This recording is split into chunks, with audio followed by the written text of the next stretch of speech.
It requires a lot of intensive study. I think it was Aristotle who once said, and I'm not sure about the exact words, but he said history, actually it's about the unchanged. దాంట్లో మార్పు చేర్పులు ఏం లేవు, నడిచిపోయాయి. ఆ నడిచిపోయిన విషయాన్ని గురించి రాయడం అనేది, that is why you also have people who say history is normally written by the victors. గెలుపు ఎవరికి పొందారో, ఎవరు గెలిచారో వాళ్ళ వల్ల రాయబడినది హిస్టరీ. దాంట్లో మంచి ఉంటాయి, చెడు ఉంటుంది. మంచి ఏంటి? గెలిచిన వాళ్ళు రాసినప్పుడు వాళ్ళ తరపున జరిగిన మంచిలన్నిటినీ కూడా హిస్టరీలో రాస్తూ వస్తారు. కానీ అన్చేంజ్డ్ అది. Aristotle unchanged, it remains there, it is unchanged.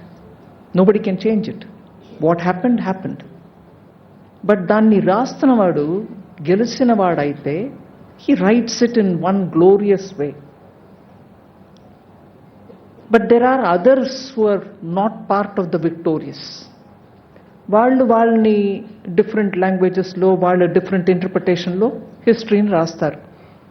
దాన్ని తరతరాలుగా చెప్తారు. సబాల్టర్న్ హిస్టరీ అంటారు,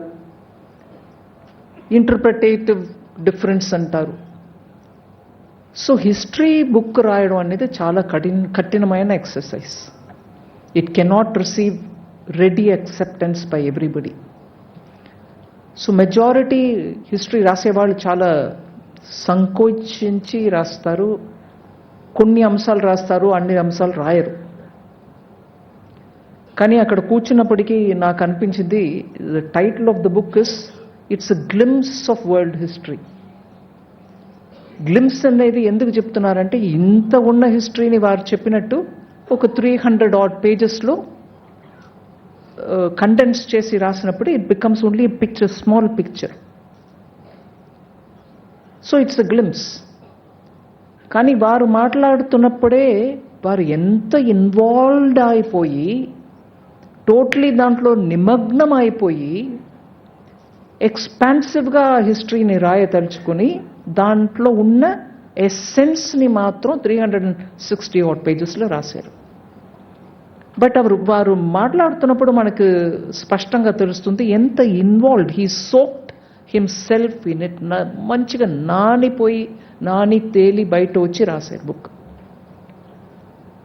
అట్ ద సేమ్ టైం వారు మాట్లాడుతున్నప్పుడు చాలా విషయాలు వారు చెప్తున్నప్పుడు వారు క్యారెక్టర్ ట్రైట్స్ కూడా బయట వస్తున్నాయి. హౌ సింపుల్, లూసిడ్, ఇలా క్రిస్టల్ లైక్ స్పష్టంగా నాకు అర్థమైంది, నేను రాస్తున్నాను అనే టైప్లో. So I find this a very interesting combination in that individual who had a very long stint in politics. Long stint in politics which consists of so many different types of people. అందరూ వారిలాగా లేరు. వారికున్న typical qualities లేనటువంటి ఒక క్షేత్రం రాజకీయం.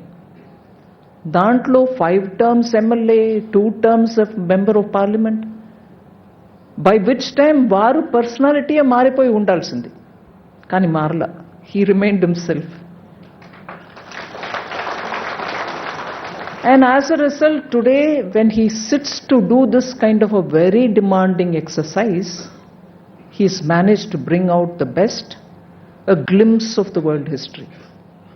But varu maatladutunnappudu, Honorable Chief Minister cheppinattu, nenu full-ga book ni chadavaledu, but because ee program ku vastunanu kabatti,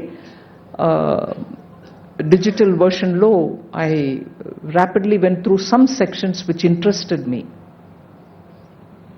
అందుకే ఆ line that history is written by victors, గెలుపు పొందిన వాళ్ళు రాయడం ఒక రకంగా రాస్తూ వచ్చినప్పటికీ కూడా, I was happy former vice president Venkaiah Naidu garu ఆ మాటని లేవెత్తారు. మన భారతదేశ చరిత్రాన్ని రాసిన వాళ్ళు అందరం కూడా ఈ దేశానికి న్యాయం చేసినట్టు రాయల. నేను పాపులర్గా మనం ఇప్పుడు వాడే పుస్తకాల గురించి చెప్తున్నాను, బట్ ఒక్కొక్క రీజన్లో వాళ్ళ ఎక్స్పర్ట్స్ రాసిన పుస్తకాల్లో మంచి న్యాయంగా బాగా రాశారు. హిస్టరీ ఆఫ్ సౌత్ ఇండియా, రాసిన వాళ్ళు మంచి పుస్తకాలు రాశారు. But that is not what is popularly available. మన స్కూల్ పిల్లలకో కాలేజీలో హిస్టరీ చదువుతున్న వాళ్ళు specialised history centre, learnings history centre for historical studies అన్న అటువంటి సెంటర్స్లో టీచ్ చేసే history has been written with a tendency of those who are either victors or who are party to the group which is victorious.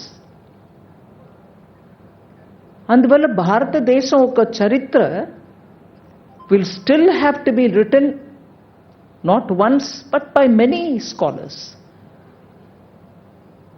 మనకు ఇప్పుడు అది epic అంటాం, లేకపోతే మన ఏన్షియంట్ మిథాలజీ అనే రాంగ్ పదంని వాడతారు. రామాయణమో మహాభారతం గురించి మాట్లాడుతున్నప్పుడు we treat it as history.